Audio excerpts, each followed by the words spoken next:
pessoal, bem-vindos a mais um vídeo do RPG Planet, eu sou a Lina. Eu sou o Cello e hoje voltamos com a série Monstros de D&D. E o Monstros de hoje, Cello, é mais do que especial, porque ele tá esperando, sei lá, acho que uns 5 anos, ganhar um vídeo aqui nesse canal. E ele ganhou porque ele foi vencedor da Série B, e a Série B agora tem novas regras, Cello. Sim, a Série B especial, a Série B edição tapetão, onde quem ganha a Série B nem vai pra Série A, já ganha o título, já ganha o vídeo imediatamente. E vocês, numa disputa acirradíssima, escolheram então o Flunf, que ganhou o vídeo aqui hoje. E o Flunf, gente, todo mundo sabe que eu amo esse monstro, essa criatura incrível de D&D. Então, hoje o vídeo é dele.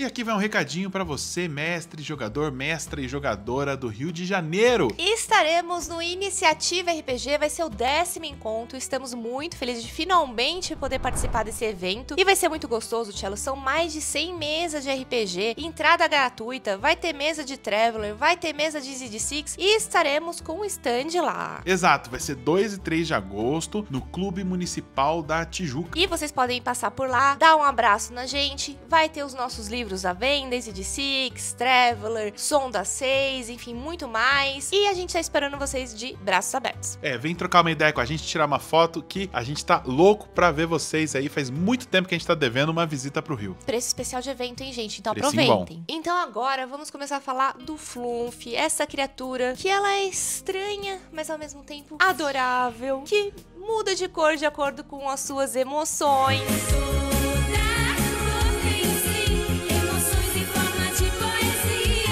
Descreve pra mim como que é o Flunf. Imagina uma criaturinha que é um pouco maior do que um gato ou alguma coisa assim, né? Ela é pequenininha. Ela tem um formato ali que parece um pão sírio. Parece um disco voador, um disco voador, assim. De onde brotam duas anteninhas, né? Que são os olhinhos dela. Ela tem uma boca também ali na base, que tá sempre sorridente. É bem pequenininho assim. Isso. E de baixo, né? Da parte de baixo ali dessa base, brotam vários tentáculos translúcidos, né? Com alguns ganchinhos que ficam ali flutuando na base dele. Imaginem como se fosse uma água viva que fica mudando de cor e tudo Isso. mais. E é uma criatura super mágica, assim, quando você se encontra com Cheio ela, de né? cores, né? Cheio de mudanças de cores e ela flutua no ar, né? E ela faz isso através de jatos de ar que ela solta, expele rapidamente, que faz um barulhinho, faz fluf, fluf. Por isso que o nome da criatura é Flunf. Flunf, vem do barulho que ela faz quando ela solta esses jatos de ar pra flutuar no ar. E o Flunf, ele é uma criatura, né? Ela é uma aberração, na verdade. São seres telepáticos que demonstram as suas emoções através das cores, que ele muda, né, o seu corpinho de cor. Eu acho que é a única aberração que é de alinhamento bondoso, leal e bondoso. É, exatamente, isso que eu ia falar. E ela é ordeira e bondosa. Bom, e os Flunfs também, eles são criaturas com poderes telepáticos, Cello. Sim. E eles detectam pensamentos malignos que ficam lá em Umbra Eterna. E aí eles avisam os aventureiros de perigos, né? Então é Sim. muito legal, a gente vai falar mais sobre isso daqui a pouquinho. Mas antes de continuar aqui, vamos voltar no tempo, para as origens editoriais aqui do Flunf. Quando que ela surgiu? Em qual livro ela apareceu pela primeira vez? No Fim de Fólio, em 1981, para a D&D primeira edição. Fim de Folio, esse livro, ele era uma coletânea de artigos da revista White Dwarf, que era uma revista de hobbies, né, de wargames e RPG lá do Reino Unido. Eles tinham uma coluna em que os leitores podiam enviar sugestões de novos monstros. E aí eles pegaram as melhores sugestões, ou seja, foi um crowdsourcing ali de monstros, e montaram um livro, e seria o primeiro livro publicado pela TSR britânica, TSR UK. Mas a empresa americana acabou publicando através do selo deles oficial, então teve uma distribuição global, e foi o segundo livro de monstros da história, depois do primeiro, o livro de monstros original de 79, o próximo lançamento oficial de monstros foi justamente esse, o Fim de Folio. Né? E foi inclusive nesse livro, Cello, onde foram apresentados monstros que até hoje são icônicos, como o Cavaleiro da Morte, os Githyanki. Tá na capa, inclusive, ali, né? Os Slad, né? Aquela criatura meio sapão do plano do caos, aparece nesse livro também pela primeira vez. E o Grell também aparece lá. Então, assim, uma das características mais interessantes desse livro é que ela é recheada de monstros que não estão ligados a nenhum um folclore ou também a literatura, né? Como normalmente são os monstros, às vezes ligados às obras de Tolkien, às obras do Conan, tudo mais. Esse livro não, esse livro é doideira, é a loucura dos leitores. Parece assim arte de criança, sabe? Parece aqueles monstros cheios de tentáculos, malucos, alguns sem pé nem cabeça, que essa estranheza acaba criando um tipo diferente de monstro que é bem interessante. Por isso tem tantas aberrações que vieram desse livro, né? Exatamente. E Cello, desde essa primeira edição, o Flunf apareceu em todas as edições de D&D. Não necessariamente em todos os livros principais, mas em suplementos ele aparece. Sim. Né? E ele era meio tratado como um monstro piada. Sim, não era levado a sério. Aquela coisa como se fosse um monstro que aparece em 1º de abril. Aliás, ele aparecia em artigos da revista Dragon de vez em quando, nesse tom jocoso, né, de artigos de 1º de abril ou coisa do tipo, aventuras engraçadas, pra ser uma espécie de alívio cômico. Mas foi na 5ª edição que o Flunf ganhou ali um caráter mais especial. Eles resgataram o Flunf aí, que tava meio caído em esquecimento, trouxeram ele pro livro do monstro, o livro oficial. Então foi a primeira vez que o Flunf apareceu num dos 3 livros básicos ali de D&D mesmo. Então ele realmente surgiu um novo interesse. E é um monstro muito legal pra você colocar na nossa campanha como NPC ou como gancho de aventura. A gente vai falar mais disso pra vocês, né? Porque ele tem coisas interessantes, né, que ele faz. Tem, ele serve muito bem como um guia pras pessoas em Umbra Eterna, alguma coisa pra dar uma colher de chá, porque Umbra Eterna, né, esses reinos subterrâneos gigantescos, são extremamente hostis. Tudo que você encontra lá, imediatamente a pessoa presume que é um inimigo. Então você colocar uma criatura que tenha uma aparência tão alienígena, mas que não é hostil, quebra um pouco essa lógica da sobrevivência, daquela coisa tensa, né? Dá um pouquinho de humor, um pouquinho de graça. Traz um alívio, né? Que é importante também pros personagens. Bom, então vamos falar sobre a origem do Flunf, Cello. O Flunf, ele é uma aberração, né? Sim. E como a origem de todas as aberrações é meio misteriosa, né? A origem dele não seria diferente. Porque as aberrações, elas vêm do reino distante. O reino distante é uma dimensão alienígena fora da cosmologia tradicional, fora da estrutura cosmológica de D&D, que é muito pouco compreendida. Dizem que é onde habitam pesadelos e de onde surgiram seres como os Mind Flayers, né, os devoradores de mente, os Beholders, observadores, né, os aboletes, entre outras criaturas que desafiam a sanidade, né? Exatamente, a gente não consegue entender e compreender muito bem quais os objetivos deles, né, o que eles querem e a sociedade deles também, como funciona. O que se sabe é que esses seres de vez em quando escapam, né, do reino distante e formam suas civilizações em lugares diversos aí do cosmos. Uma dessas civilizações é a dos Grell. O Grell, dizem os sábios, especula-se que são parentes genéticos dos Flunfs. Os Grell são uma espécie de cérebro flutuante com tentáculos e um bico de papagaio. E são criaturas extremamente inteligentes e dizem, Cello, que eles têm um conhecimento há muito esquecido, porque eles são capazes...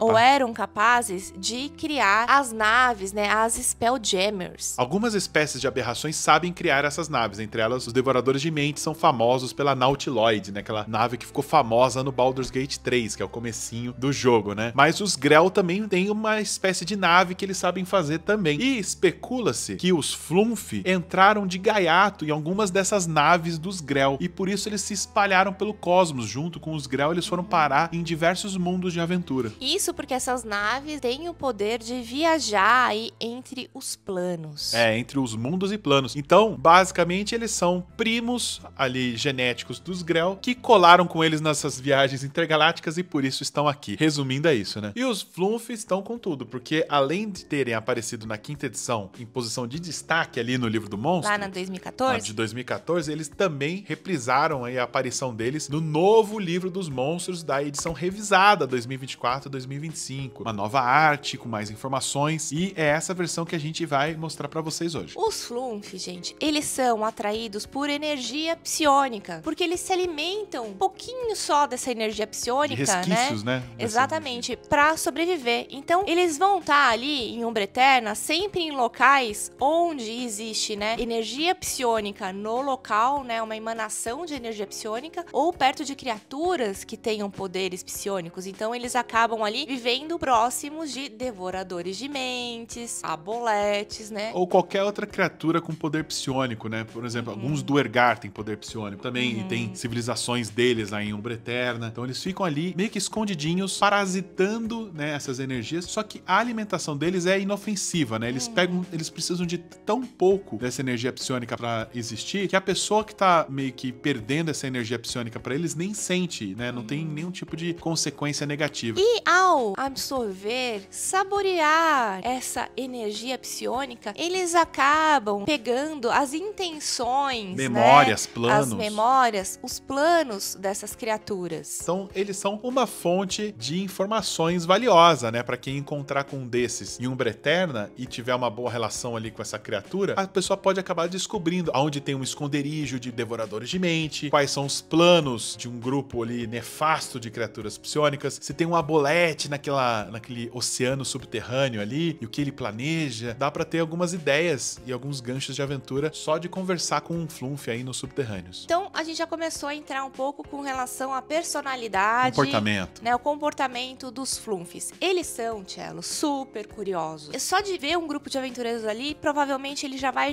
se interessar em ouvir ali os pensamentos deles, tentar entender como é que esses aventureiros funcionam pra ver se ele vai se aproximar ou não. É, porque ele tenta evitar combate a todo custo, até porque é uma criatura de nível de desafio 1/8. Então, um aventureiro de nível 1 consegue matar um Flunf facilmente. Então, ele não quer se meter em combate à toa. Então, ele fica ali, primeiro observando, vai se aproximando pra ver qual que é daqueles aventureiros ali, né? E ele vai ali, então, se comunicar, se ele quiser, por telepatia. Ele entende o idioma Undercommon, que é o idioma comum entre as espécies que moram em Umbra Eterna. Mas ele consegue fazer um link telepático com as pessoas, onde ele pode se expressar através de emoções, que a pessoa consegue captar quais são as intenções dele e vice-versa. Quando ele faz uma conexão telepática, não importa muito o idioma com que você fale com ele, que você acaba compreendendo o que ele quer dizer. E ele também, ao se apresentar para um grupo, ele pode se apresentar de diversas cores, como a gente chegou a comentar. Sim. Ele mostra as emoções dele lá. E é muito legal que no livro dos monstros é apresentada uma tabelinha com as cores e os significados sentimentos. das cores. Por exemplo, azul escuro quer dizer que ele tá triste. Já azul claro quer dizer que ele tá feliz. O verde pode mostrar que ele tá ali curioso pra saber Sim. o que tá acontecendo, né? Laranja é quando ele tá confuso. Se ele tiver rosinha, ele quer saber é de se divertir com vocês. Ele tá curtindo. Tá rosinha, ele tá curtindo. Se ele tiver roxo, é que ele tá com medo. E se ele tiver vermelho, é que ele tá com raiva. Bom, se ele tiver, então, um azul ciano, Tchel, ele tá meio sereno, assim, ele tá tranquilinho, Contemplando. né? Contemplando, quase que meditando e tudo mais. E se ele tiver amarelo, ele tá muito animado. E tem uma cor misteriosa. Ninguém nunca decifrou, mas quando ele fica magenta, é alguma emoção que talvez não exista entre os humanos. A gente não compreende. Então a gente não sabe o que quer dizer quando ele fica magenta. Bom, como que você vai colocar o Flunf interagindo com os seus jogadores aí na aventura? Existe uma tabelinha, eu achei muito legal, uma tabelinha de interação. Se o Flunf gostou do grupo, Sim, se ele foi bem pode recebido. começar a fazer boas ações pra esse grupo, né? Querer agradar as pessoas, os personagens do grupo. Uma coisa que ele pode fazer é cozinhar algumas iguarias de Umbra Eterna e oferecer pros jogadores. Imagina, você acabou de acampar ali depois de um dia inteiro de aventuras, tá cansado, você acorda no seu acampamento, tem um Flunf fazendo café da manhã pra todo mundo. Ou ele pode deixar o grupo um pouco mais confortável, cantando, fazendo uma canção psíquica, Cello. Aí, ó. Ou um poema com cheiro, sabe Um assim? poema pum. Mas de repente lá naquela coisa de umidade, de Umbra Eterna e tudo mais, de repente vem um cheiro de campo, sabe? Com Um flores, cheiro de jasmim. lavanda. Ai, que delícia. Ele conta histórias através de outros sentidos, né? É assim, isso que ele quer dizer. Então, pra ele, um poema não é só uma coisa falada, pode ser um cheiro, pode ser uma emoção, por aí vai. Outra coisa que ele pode fazer é espontaneamente ir cuidar de ferimentos de algum aventureiro que tá machucado ali. De repente, ele usa os tentáculos dele ali pra cauterizar algum ferimento, né? Porque ele tem um pouquinho de ácido que ele pode soltar da ponta ali dos tentáculos, ou assistir de outra forma, né? Ajudar a entregar uma poção de cura pra alguém que tá precisando na hora exata ali num combate, coisa do tipo. Tem uma outra coisa que ele também pode fazer, que é ajudar os aventureiros a encontrarem localizações de itens mágicos em Umbra Eterna. Ele peregrina pra cima e pra baixo ali por Umbra Eterna, ele sabe vários segredos, passagens secretas, lugares onde tem tesouros e tal. E por falar nisso, ele pode ser um guia, né? Constante ali, levando os aventureiros até locais onde podem ter inimigos escondidos ou onde o grupo tá precisando achar alguém que foi sequestrado ou coisa assim, o Flunf pode ter passado por alguns corredores e saber, né, do paradeiro dessas pessoas. E na hora que o grupo de repente estiver com uma baixa de moral, ele também pode servir como um incentivador pro grupo, fazendo elogios meio que exagerados. Porque ele não tem muito das status, pessoas, né? Mas ainda assim muito bem intencionados. E dando uma olhada aqui na ficha do Flunf, ele de fato não é muito forte, né? Ele é nível de desafio 1/8, ele tem classe de armadura 12, só tem 7 pontos de vida, ele anda devagarinho, né? Se ele usar os tentáculos no chão pra andar, ele anda muito devagar, mas ele pode voar a 9 metros, né? De deslocamento, que também não é grandes coisas. E ele tem vulnerabilidade a dano psíquico, então se tiver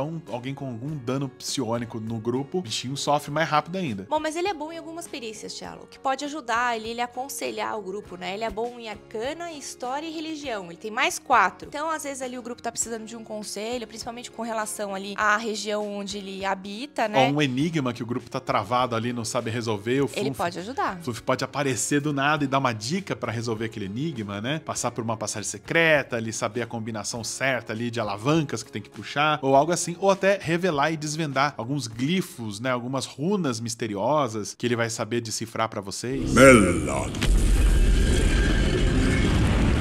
Bom, e como a gente falou, ele tem poderes telepáticos e poderes psiônicos, né? Que são simples, né? O primeiro dele é a telepatia avançada dele. Ele consegue não só se comunicar telepaticamente com quem ele pode ver, como ele também detecta a presença de telepatia a 18 metros dele. Então ele sabe detectar criaturas psiônicas, basicamente. E, Cello, ele tem um traço que é o manto telepático, né? Sim. Que é um manto de proteção onde nenhuma criatura consegue nem ler os pensamentos dele e nem magia nenhuma consegue entrar na mente dele e localizar ele, exatamente. Ele tem um stealth, né? Ele é furtivo psionicamente. Talvez por isso ele consiga viver tão próximo de criaturas perigosas como devoradores de mente e aboletes sem ser detectado, né? Porque essas criaturas poderiam detectar qualquer outra criatura pensante ali próximo, menos ela, porque ela consegue fazer esse manto que protege ela dessas energias e ela passa despercebida. Agora, uma característica muito engraçada que tem desde a origem dele lá no fim de Folio é que ela é completamente vulnerável se ela for colocada de ponta cabeça. É a mesma coisa que você pegar uma tartaruga e virar de casco pra baixo. Ai, tadinho. Ela fica indefesa e aí, enfim, não precisa nem fazer roleplay. Ela fica à mercê de quem colocar ela de ponta cabeça. Em termos de regra, ela fica incapacitada se ela ficar de ponta cabeça, a não ser que ela passe numa salvaguarda de destreza, dificuldade 10 pra ela conseguir se virar. Mas ela é extremamente frágil e se você quer deixar um Flunf de castigo, é só virar ele de ponta cabeça e ele vai ficar desesperado. Bom, gente, a gente já comentou que o Flunf não é uma criatura pra você colocar ela em combate, né? Ele pode simplesmente tentar ali se defender. O máximo que ele faz é se defender do jeito que dá. Com seus tentáculos, ele vai dar um dano ali baixinho, né? De ácido. Ele dá um D4 mais 2 de dano de ácido se ele acertar. Ele consegue emanar umas gotinhas de ácido da ponta ali dos tentáculos dele. Mas ele tem uma outra defesa também, que é um spray de fedor. Que nojo. Ele pode escolher uma pessoa e borrifar um gás fedorento que gruda na pele da pessoa e causa o efeito de envenenamento, porque o cheiro é tão nojento que a pessoa fica com desvantagem em todas as ações porque o futum é insuportável. E só vai sair com descanso curto ou longo, tá? E nesse descanso curto ou longo você tem que tomar um banho. Não adianta só descansar, você tem que realmente esfregar sabão pra tirar o cheiro do Flunf. E não só você ficar fedendo, as pessoas também começam a ter desvantagem se elas ficarem perto de você. Então esse fedor que cai em você emana pra todo mundo que estiver adjacente a você. É a única criatura que a salvaguarda é um banho que tem no jogo. Você toma um banho gostoso. É muito bom. Em compensação, também ele pode te deixar cheirosinho lá, né? Se ele quiser fazer um agradinho pra você, ele faz poemas cheirosos e tudo mais. Ele pode te dar um banho de cheiro de lavanda. Isso aí você tá inventando agora. Mas eu inventei isso, Cello, sabe por quê? Porque eu tenho liberdade de criação. O Flunf dá essa liberdade mesmo. Porque você vai colocar o Flunf, geralmente, na sua aventura como um NPC. E, inclusive, existem Flunfs famosos, né? Dentro de D&D. E é o que a gente vai falar agora. Porque o Flunf, né? Ele absorve pensamentos junto com aquela energia psíquica, né? Então, alguns aprendem outras coisas, né? Tem um Flunf famoso na campanha Light of Zarixis, que é a campanha da 5ª edição para Spelljammer, que chama Flapjack, que ele é um marujo, tipo um pirata Flunf, e ele sabe alguns poderes diferentes dos outros Flunfs. Ele sabe, por exemplo, algumas magias, como dardos místicos, então ele pode ajudar em combate um pouco mais do que um Flunf tradicional, além de ter todo o charme e característica de um marujo. A gente também tem os Flunfs monásticos, que são Flunfzinhos dourados que apareceram na 2ª edição. maldição e que eles sabem magias divinas, Cello. E eles seguem um deus Flunf, né? E eles aprenderam a soltar magias de cura, de proteção. Podem ser bem úteis aí se você encontrar um templo secreto de Flunfs com alguns Flunfs monásticos. Ia ser muito massa. Uma outra curiosidade é que em Waterdeep, né, ou Águas Profundas, tem um teatro em homenagem aos Flunfs. É o Teatro Flunf Rosa. Belo nome. E também na aventura Waterdeep Dragon Heist tem um tesouro que o grupo pode encontrar, que é um livro engraçado chamado Os Rituais de Acasalamento dos Flunfs. Eu não sei o que tem nesse livro, mas o mestre pode ficar à vontade aí pra criar como que é esse ritual. Então, Cello, agora vamos para o gancho de aventura, inserindo o Flunf na sua vida pra você ser mais feliz. Aí, ó. Agora a coisa vai ficar boa! É! Eu imaginei uma aventura, claro, em Umbra Eterna. Fazendo uma campanha em Umbra Eterna, o grupo começa aos poucos a perceber que eles estão sendo perseguidos. Mas a criatura perseguindo eles é um Flunf que fica sempre a uma distância segura entre as estalactites de um teto alto, longe do alcance dos ataques, né? E aos poucos, se o grupo ficar tranquilo com ele vai se aproximando, ajuda alguma coisa ali, deixa um presentinho aqui, de repente indica um lugar que tem uma armadilha para o grupo não pisar, e assim vai conquistando a confiança e a amizade de todos. E aí, quando ele percebe que ele pode confiar no grupo, Cello, ele resolve, então, pedir uma ajuda. Entra em contato telepático ali e ele fala sobre uma gruta de Flunfs, que é a família Flunf dele, que é chamado de o claustro. O aglomerado de Flunfs é chamado de claustro. E ele perdeu contato com o restante desses Flunfs porque um corredor dessa caverna desabou e ele ficou isolado, a família dele ficou do outro lado desse desabamento e ele quer guiar o grupo até o lugar desse desabamento para eles removerem essas pedras do caminho para ele poder voltar a ter contato com a família Flunf dele. E o grupo, ao ajudar ali o Flunf, né, a